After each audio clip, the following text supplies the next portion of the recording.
Salut à tous, on se retrouve pour une vidéo spécialement consacrée à la stratégie de Chelsea pour dominer le monde du football.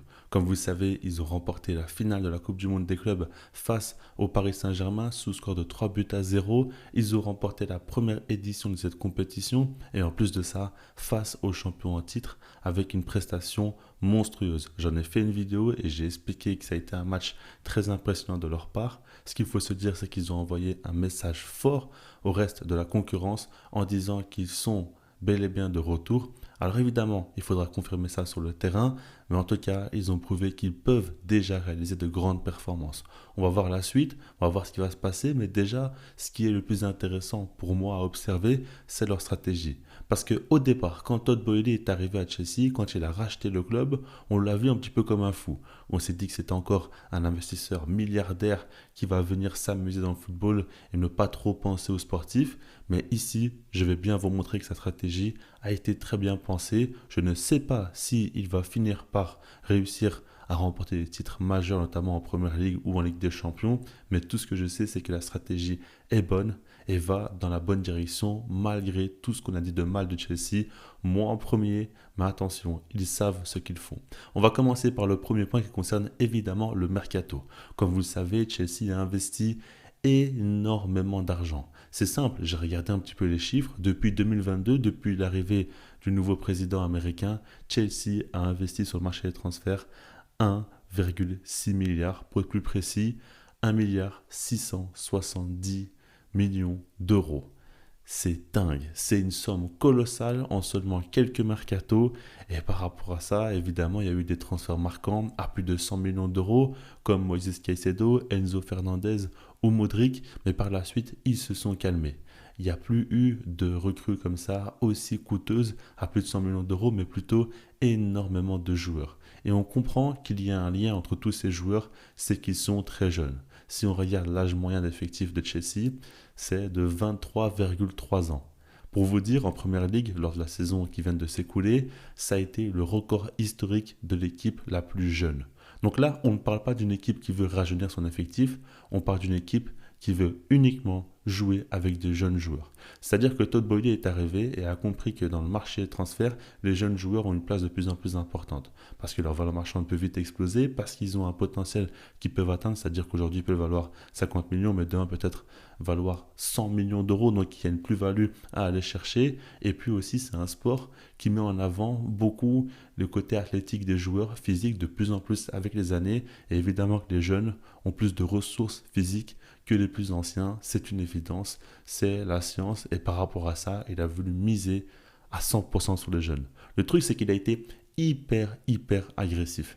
C'est-à-dire qu'il n'a pas voulu y aller progressivement, il a voulu se débarrasser de tous les joueurs trentenaires et a voulu recruter uniquement des très jeunes joueurs, généralement entre 18 et 23 ans, ce qui est quand même très fort. Ce qui m'intéresse ici, dans leur manière de recruter les joueurs, c'est qu'ils proposent à chaque fois des très longs contrats à leurs nouveaux joueurs. On parle souvent de 7 à 10 ans de contrat et ça c'est énorme parce que de base quand un joueur signe dans un nouveau club, on parle de 5 années de contrat quand il est jeune, des fois 6 ans mais c'est très rare et puis globalement s'il est plus âgé ça peut être des contrats courts de 2 ans, 3 ans.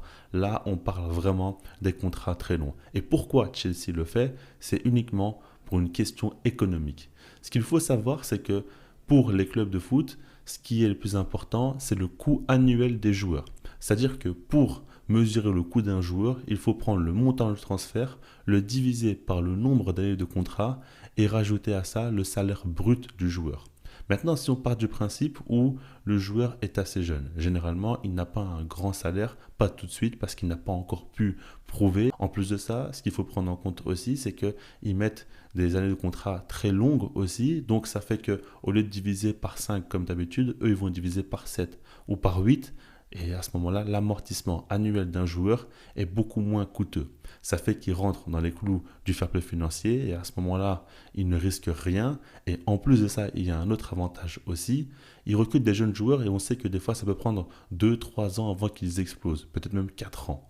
Et par rapport à ça, si jamais il signe un contrat de 5 ans, comme ce qui se fait généralement, le problème c'est que souvent, au moment où le joueur va exploser, eh ben, ils vont vouloir partir. C'est souvent ce qui peut se passer. À ce moment-là, ils peuvent attendre d'arriver à la fin de leur contrat pour partir librement ou demander de partir, mais là, la valeur marchande, elle diminue. Donc, dans tous les cas, les clubs se font avoir à ce niveau-là. Chelsea, eux, ce n'est pas le cas ou ça ne sera pas le cas parce qu'il y a des contrats tellement longs que s'ils veulent attendre d'arriver à terme de celui-ci, ça va prendre beaucoup de temps et puis si jamais ils veulent vraiment partir, eh ben, la valeur marchande ne va pas trop être impactée parce qu'il va leur rester encore plusieurs années de contrat. Donc à ce niveau-là, il n'y a pas beaucoup de pertes et il y a une facilité aussi à la revente en cas où le joueur ne veut plus rester et ça aussi c'est très bien. Maintenant le truc c'est qu'il y a tout de même énormément de joueurs qui ont été recrutés du côté de Chelsea. Ils peuvent clairement mettre en place 3 voire 4 équipes. Ce qu'il faut savoir c'est que la plupart des joueurs vont en prêt ailleurs ou bien il y a aussi une autre stratégie qui a été opérée par Todd Boehly. C'est-à-dire qu'il a racheté le club qui est Strasbourg en France et il envoie en prêt quelques petites pépites de Chelsea dans ce club-là pour qu'il puisse s'aguerrir en Ligue 1 qui est un super championnat pour faire progresser les jeunes joueurs et puis aussi pour permettre d'avoir du temps de jeu dans un contexte familier où il peut avoir une pleine confiance vu que c'est son propre club et qu'il peut garantir à ses joueurs aussi d'avoir du temps de jeu, ce qui est primordial lorsqu'on est jeune.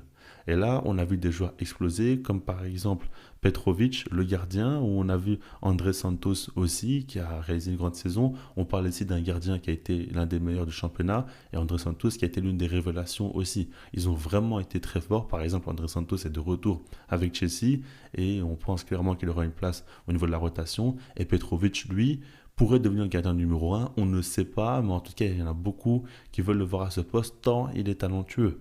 Donc déjà, ça, c'est des points très importants. On sait que Kendry Páez aussi, qui a été recruté et qui est vu comme un gros crack sud-américain, va jouer du côté de Strasbourg et c'est un joueur à suivre de très près. Il y en aura constamment des joueurs comme ça. Et puis, quand on regarde tous ces joueurs-là, il y a des stratégies quand même diverses qui sont prises en compte. C'est-à-dire qu'au final, ils vont recruter tout type de jeunes joueurs. Autant des jeunes pépites en Sud-Amérique qui n'ont encore rien prouvé en Europe, comme Kendry Páez ou Estevão Willian, qui sont vus comme des gros prospects, ou des joueurs en Europe qui viennent à peine de faire leur premier pas en Ligue des Champions et commencent déjà à avoir une hype, comme aussi Giovanni Quenda. Et là, tout de suite, ils vont les récupérer. Et puis, il y a des jeunes joueurs aussi qui ont déjà beaucoup plus prouvé, comme Jimmy Bynoe-Kittens qui vient d'arriver, mais qui lui a déjà eu du temps de jeu pas mal de fois en Ligue des Champions, en Bundesliga, et a montré déjà qu'il est très talentueux. Et puis, des joueurs aussi comme João Pedro, qui a fait pas mal d'années en Première Ligue déjà, qui s'est aguerri et qui va arriver maintenant à Chelsea. En soi, ils visent tout type de jeunes joueurs. Le plan est simple, ils veulent ratisser très large. On dit souvent que les clubs ont peur de rater la prochaine pépite, le prochain Neymar par exemple. On voit beaucoup de Brésiliens recrutés parce qu'on espère voir un tel talent. On a vu aussi avec Vinicius et Rodrigo, ça a très bien fonctionné et les clubs veulent faire pareil encore une fois. Ah bah là, du côté de Chelsea, la stratégie est simple, ils prennent tout le monde. Et forcément, il y en a un qui va exploser dans le tas. Le seul vrai problème, selon moi, c'est qu'il y a tellement de joueurs que certains sont un peu mis de côté et n'ont pas assez de temps de jeu. Et puis, le contexte n'est pas non plus idéal pour les joueurs. Je pense qu'il faut beaucoup de personnalité pour pouvoir réussir à se mettre au-dessus d'une telle concurrence. Ça, c'est le petit défaut. Ça favorise beaucoup les joueurs qui ont une forte personnalité. Mais ceux qui en ont moins, c'est beaucoup plus difficile pour eux, alors qu'ils peuvent aussi exploser. C'est simplement une question de caractère qui n'est pas toujours très importante. Donc ça, c'est un petit point. Maintenant, de manière globale, on a vu beaucoup de joueurs déjà montrer de très belles promesses. Maintenant qu'on a parlé de leur stratégie mercato avec Strasbourg, avec les jeunes joueurs, les contrats à longue durée, il faut parler du coach qui a été choisi. Parce que c'est une chose de construire son effectif d'une telle manière. Maintenant, il faut aussi un coach qui arrivera à encadrer tout cela et à proposer un contexte favorable pour la progression de ses joueurs. Et le coach choisi a été Enzo Maresca. Quand on regarde son CV, on peut observer qu'il n'a pratiquement aucune expérience au top niveau. On parle de jeunes joueurs, là on peut parler d'un jeune coach encore une fois. Ça va dans la lignée. Et puis dans son CV, ce qu'il y a de plus marquant, c'est qu'il a été l'entraîneur adjoint de Pep Guardiola. Donc ici, Chelsea va s'appuyer sur un coach qui aura un faible salaire par rapport à ce qui se fait de mieux, évidemment, sur un coach qui s'inspire des idées de Guardiola parce qu'il a travaillé avec lui et a vu ses méthodes, avec lequel ils vont lui donner un staff hyper performant. Et là, on va lui laisser du temps pour installer ses idées de jeu qui sont très modernes. On voit une équipe qui va presser haut, une équipe qui va jouer avec un football très vertical, une équipe aussi qui peut mettre en place un jeu positionnel, tout ce qui se fait de mieux dans le football actuel. Évidemment, il faut du temps pour mettre tout cela en place et c'est intéressant parce qu'on voit que Chelsea ne veut pas se précipiter. Ça fait un petit temps qu'Enzo Maresca est là, ça n'a pas toujours été top avec lui, mais pourtant ils ont toujours été très sûrs d'eux en voulant le conserver. Ça, c'est un bon point parce que je pense que dans la réussite d'un top club aujourd'hui, il faut à tout prix un coach qui ait de la stabilité et qui ait du temps devant lui pour mettre ses idées en place parce qu'on sait que le football actuel est hyper demandant en termes de tactique et donc en très peu de temps, tu ne peux pas concurrencer les top clubs. Ça, on le sait et on l'a vu. Si aujourd'hui Enzo Maresca a su surclasser Luis Enrique sur un match face au PSG, c'est parce qu'il a eu du temps aussi pour pouvoir mettre son jeu en place. Et en soi, on verra s'il pourra continuer à le faire évoluer. Tout ça, c'est très intéressant. En soi, on ne sait pas s'il pourra devenir un top coach, mais ses idées de jeu sont très bonnes. Ça, je l'ai toujours dit. Depuis ses débuts à Chelsea, je trouve que les intentions sont très bonnes et on voit quand même de grandes compétences. Maintenant, au plus haut niveau, il faudra encore confirmer, notamment en Ligue des Champions, ou même remporter un titre important comme la Première Ligue. Ça ne sera pas facile du tout vu la concurrence, notamment en Angleterre, mais c'est encore autre chose. Ce qui m'intéresse ici, si on observe l'effectif de Chelsea, c'est qu'il y a des joueurs de très très haut niveau. Il y a notamment un crack mondial, c'est Cole Palmer. Là, je suis formel, c'est l'un des joueurs les plus talentueux au monde. Il faudrait dans l'idéal qu'il puisse encore avoir des matchs références en Ligue des Champions et continuer parce qu'on sait qu'il en a eu en Première Ligue, on sait qu'il a eu aussi de grandes prestations faites notamment en Coupe du Monde des clubs et surtout face au PSG ou même un but en finale d'Euro. On a eu quelques gros matchs de Palmer face à de grandes équipes, mais on en veut encore plus pour confirmer et pour être sûr, mais son talent est indéniable. Ensuite, il y a d'autres joueurs de très haut niveau comme Moïse Caicedo, on en parle peu, mais c'est l'un des meilleurs milieux récupérateurs au monde. Il est vraiment époustouflant, il a eu des débuts difficiles où il devait digérer sa somme de transfert avec plus de 120 millions d'euros investis pour un milieu récupérateur, ce qui est complètement dingue. Et là, on le voit, il commence vraiment à digérer cela. Et désormais, ses prestations sont de très très haut niveau. Enzo Fernandez aussi n'est pas très apprécié par le grand public peut-être, mais c'est un super joueur très très complet. Et de manière globale, il y a beaucoup de qualités. Même chez les jeunes qui n'ont pas encore excellé, on voit beaucoup de potentiel chez eux et on voit que les prises sont plutôt bonnes en termes de profil. C'est beaucoup de joueurs qu'on verrait bien dans d'autres top clubs, évidemment. Maintenant, moi, ce qui me dérange, c'est la ligne défensive. Je le répète constamment. Si on regarde le poste de gardien de but, alors ok, Robert Sanchez a sorti un grand match face au PSG, mais globalement, il n'est pas toujours très rassurant. À voir s'il va rester sur son niveau récent. Et puis, sur la ligne défensive, surtout en termes de défenseurs, là, je ne vois pas un vrai crack. Colwill est très bon, a un gros potentiel. Fofana était hyper prometteur, mais il ne cesse de se blesser.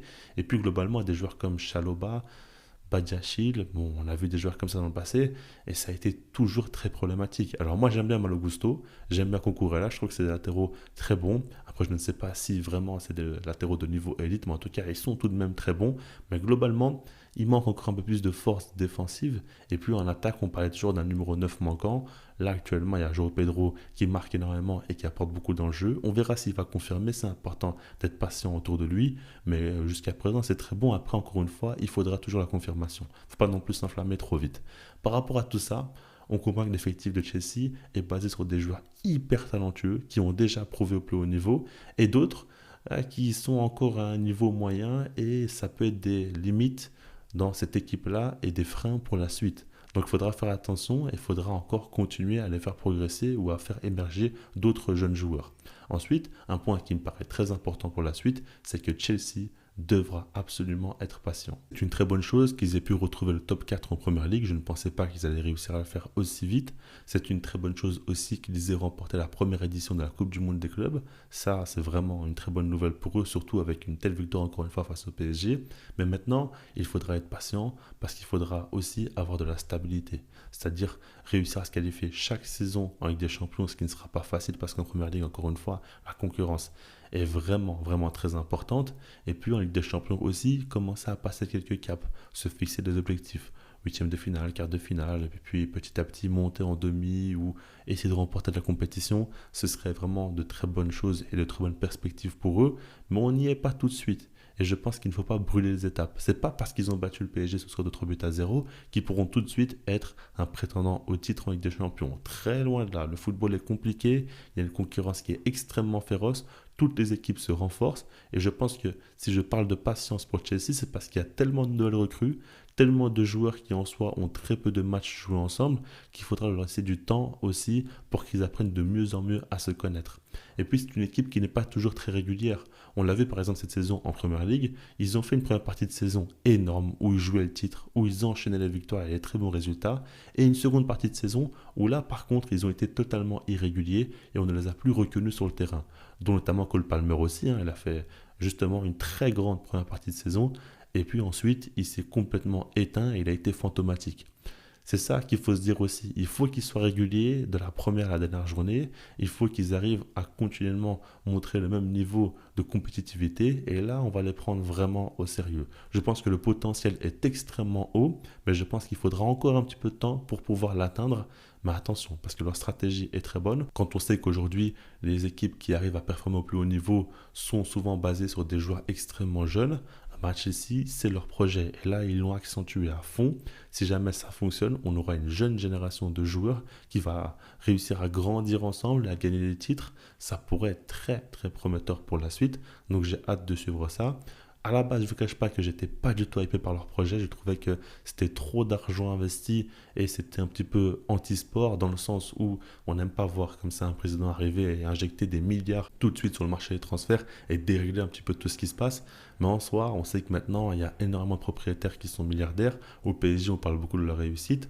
Évidemment, aujourd'hui, ils sont séparés des stars et ça a fonctionné. Mais pour en arriver là, ils ont dû injecter aussi des milliards sur le marché des transferts. Donc voilà, il y a beaucoup d'équipes, même City aussi, a injecté énormément d'argent. Au final, c'est la réalité actuelle du foot. On ne peut rien y faire, il faut l'accepter. Et là, quand on regarde sur le terrain, c'est assez novateur. Il y a des idées quand même où on voit qu'ils prennent vraiment de l'avance sur les autres. C'est plutôt futuriste et c'est pour ça que ça me plaît et que j'ai hâte de voir la suite. Dites-moi vous si vous croyez en ce projet. Personnellement, j'y crois, mais pas pour tout de suite. Encore une fois, je pense qu'il faut encore un petit peu de temps. Ils vont continuer à monter petit à petit, mais il faudra encore être patient. Et là, je pense qu'ils pourront finir par être pour de bon de retour parmi les cadres européens, ce qui serait complètement dingue parce qu'on ne le voyait pas du tout venir. Voilà, likez la vidéo si vous l'avez apprécié, abonnez-vous si ce n'est pas déjà fait, puis sinon moi je vous dis peace.